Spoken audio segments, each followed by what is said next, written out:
Welcome, fellow environmentalists, mindset changers, and conservationists. Today we are at Hakuna Matata meeting Milo, and he's going to give us a background into what they do here. They grow vegetables using aeroponics. Welcome to the program, Milo. Thank you. Thank you very much. So, Milo, could you just walk us through what exactly aeroponics are? Aeroponics comes under the banner of hydroponics. Essentially, we're working with water and we're working with air. It's an agricultural system that uses no soil.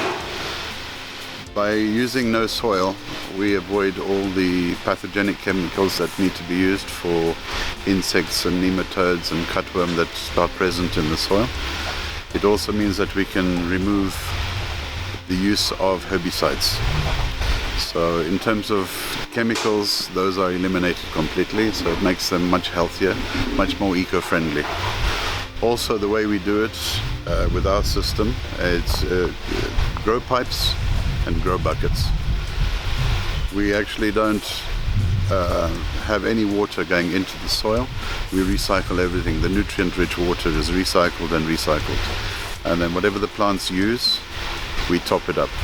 So essentially what it means is that every morning we check the water, see what the plants have used. We then replace that. So they have a full plate of food all the time. They feed as and when they require. The roots have access to oxygen all the time, so they grow more rapidly. We can get the lettuce, for example, to market in about 52 days. If you grow it in the soil, anywhere between 70 to 75 days. So it's a much healthier way of doing it because chemicals are out. We grow them and grow tunnels, which is a protected environment from the pests. And also because it's covered with plastic, it means that we're not affected by the vagaries of rainfall. We also employ rain capture.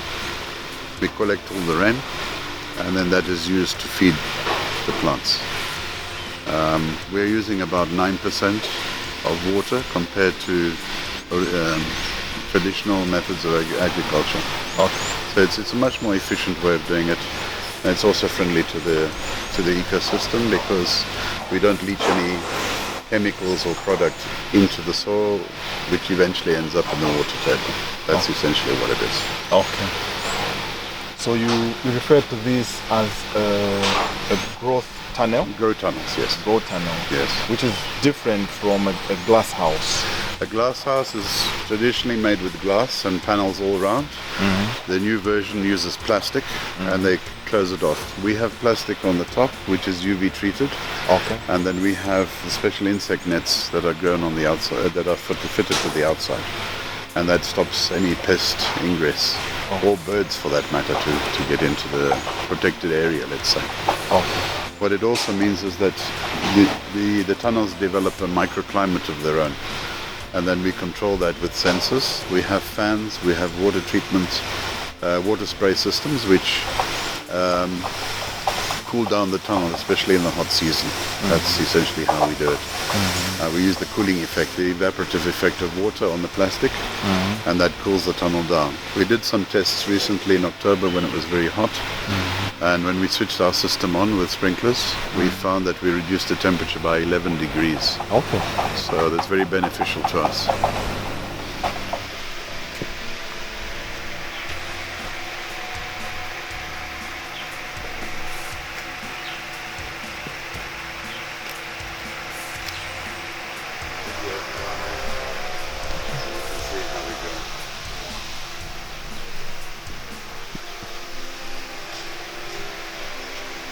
So this is a rubber?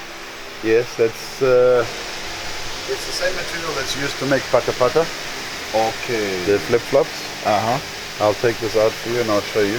Okay. You can hear that noise, it's irrigating now. Okay. Some of the lines. Okay. And you can see we plant in coconut. Okay. It then stays in the nursery for 21 days. Then we transplant them and we put these rubber bands around. You see that? We just split it and put it round.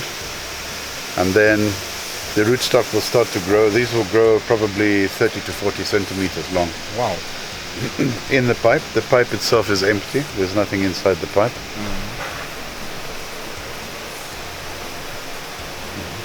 Just plant it like that carefully. Push it in. And that's it. It's planted now.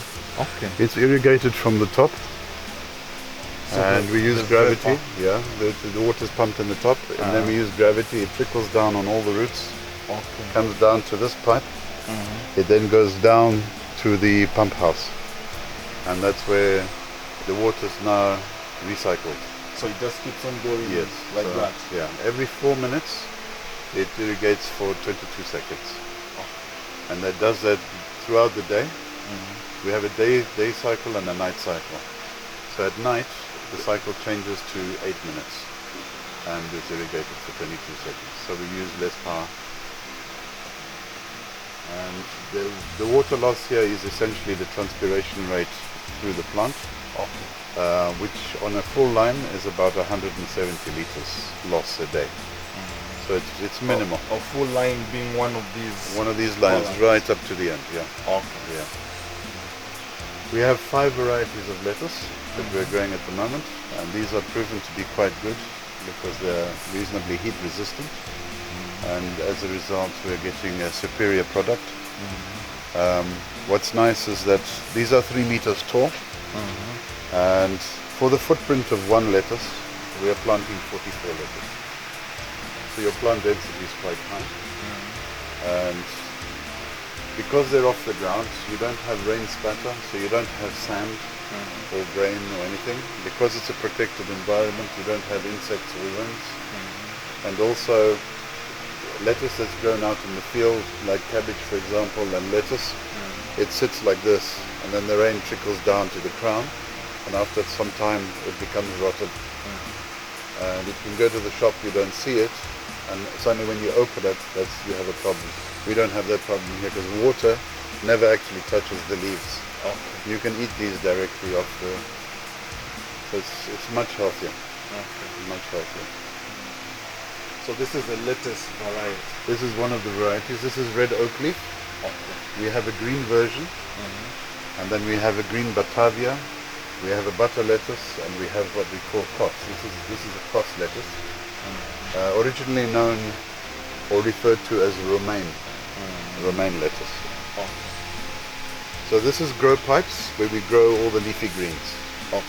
Then we also have another aeroponic system that uses Dutch buckets. It's modified with a spray, and we grow our vine crops now. For example, we can do tomatoes, we can do sweet pepper, we can do gem squash, eggplant, sweet melon, watermelon, butternut. Many of the vine crops we can grow in this system, which I can show you now. The buckets themselves are empty.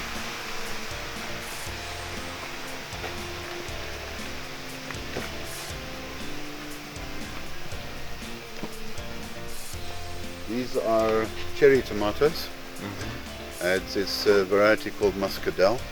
Muscadel. Yes, it's an Italian variety, and the seed comes in from Holland. It's a special seed that we use. What's really nice about this particular tomato is that when it's on the blush, which is like an orange color, they're quite tart and very nice for salad. The longer you leave them, the riper they get, and then they become very, very sweet. So this is why we like them. Yeah. I'll show you now in the bucket. You can see that we have a supply line that supplies the water into the sprayer, which sprays the roots. Again, the plant never receives water on the top. Sprays the roots, the excess water goes in, it overflows into this pipe, the return pipe goes back down to the pumping station, and then again it's recycled. Again you can hear the noise, the pumps are working, they're irrigating water now. is coming. Yeah. We have an automatic system that does the operation for us, and that really works well. Now I'll show you in the bucket. If you have a look, you can see the roots inside. So the bucket itself is empty, and there is irrigating now. Yeah, there's the irrigation now. Imagine. So they grew very tall but we had issues because we had to have people standing on ladders to do the pruning and to do the harvesting. But we felt that it was a bit dangerous, on ladders. So we decided to change the format, and you'll see that from this line we've split the line like this, and by doing that we've allowed light to come down the center and air. And since we changed the technique of growing, we're growing these in a round robin fashion now. You can see the roots will come around, the stems come around. These will end up about 16 meters, 16 to 18 meters long. They'll grow 16 meters? Yes. Now what's interesting is that we only have to harvest that part now. It's not too tall. It's much easier for us to operate.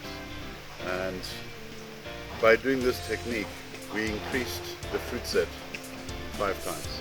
Okay. From the same plants. Serious? So it's 5 times the production, just by that simple technique.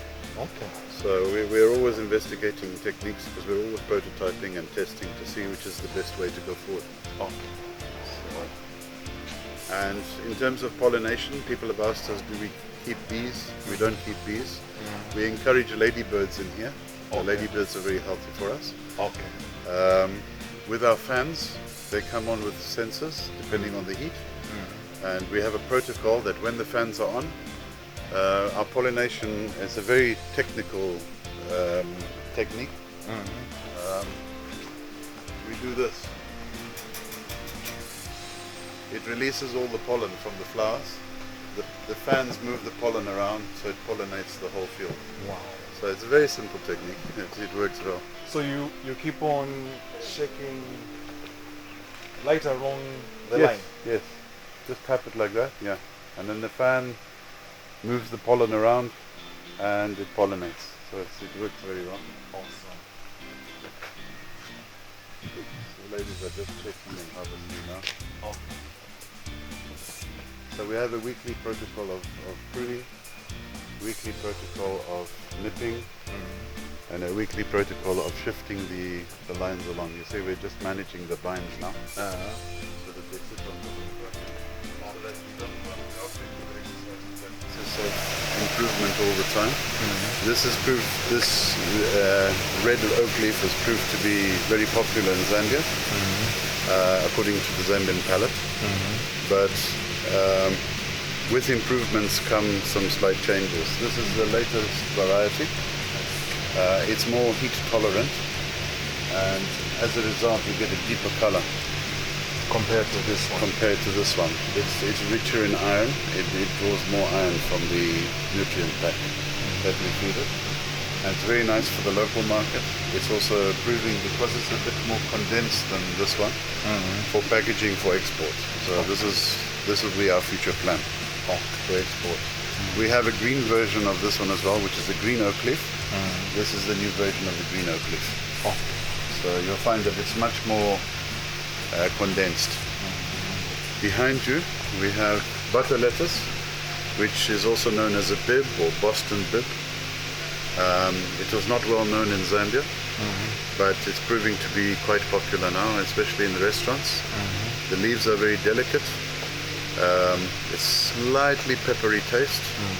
And with this particular one, if you introduce it in a salad, you must do the dressing on the table. Not to do it earlier, because as I said, it's very delicate. So you dress it and eat it immediately. So best dressed in front of the customer? Absolutely, absolutely. And it's a pretty one. It looks like a rose, you know. Looks edible instantly. Yes, absolutely, absolutely. So what we do basically is we open it. And just move it back. And then put that through there, like that. Put a bit of water, and then put that on. Just set this there. Okay.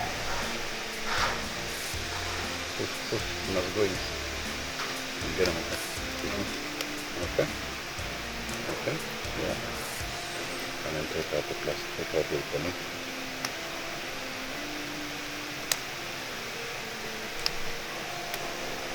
Both sides together. Okay. Lekker. I'm just gonna get it out of here now. This is a bit messy. There we go. There we go. Okay. So you end up with that. That's what you end up with. Oh. Okay.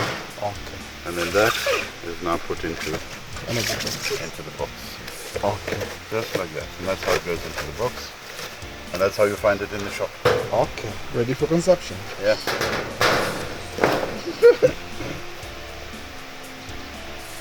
There are many things that can be grown in this country. There are very few things that can't be grown in this country.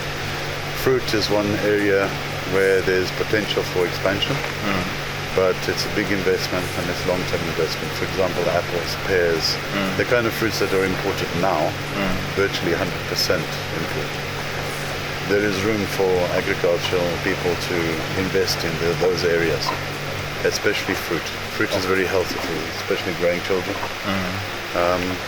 So I think at the end of the day, it's important that we try to encourage farmers to go into the different niches. There are so many. This is my particular one, but other farmers and other businessmen may find something else that suits them. Exactly. The static demand for Lusaka in terms of lettuce on a weekly basis varies between 20 and 22,000 heads of lettuce. Okay.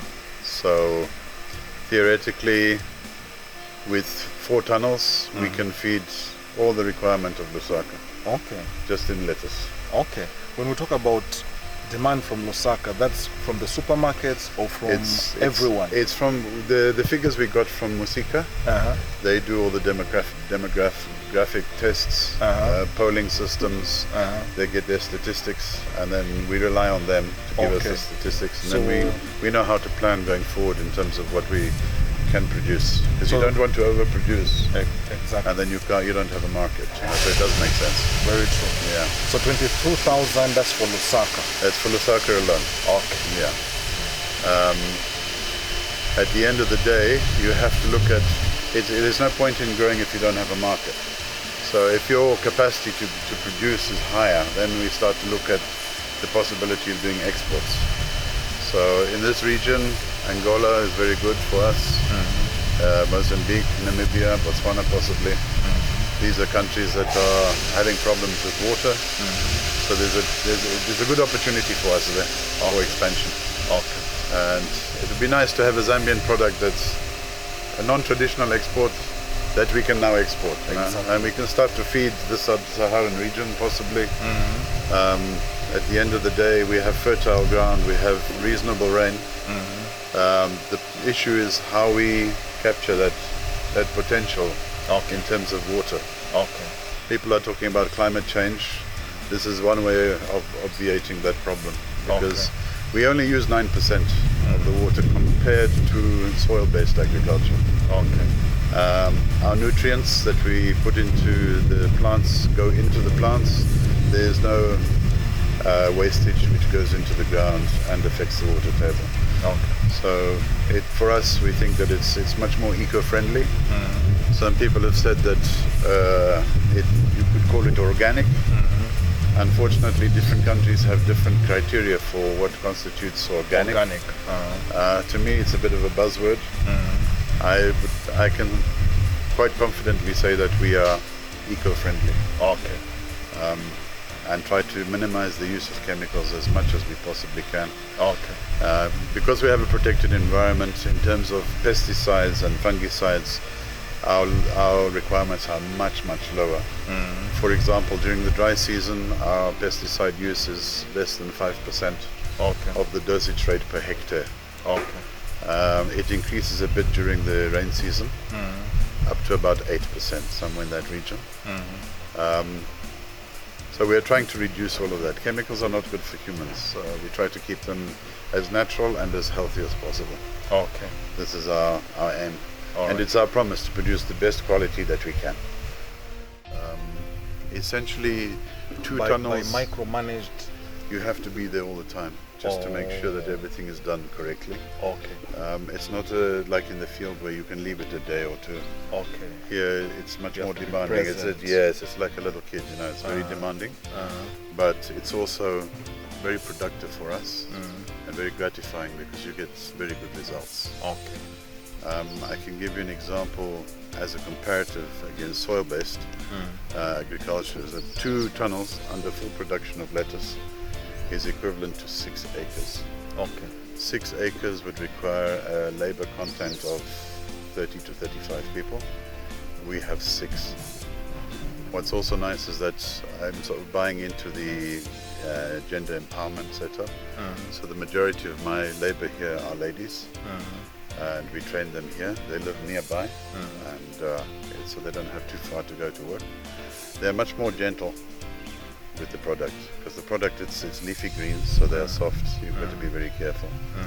And we found that that combination works very well and is more suited to the ladies to do this particular function. Okay. The other question I wanted to ask you is, you talked about demand. We know that the major supermarkets, there are those that are trying to promote local products, Yes. but still there are a number that are importing produce from outside the country. Yes. What kind of relationship do you have with the major supermarkets?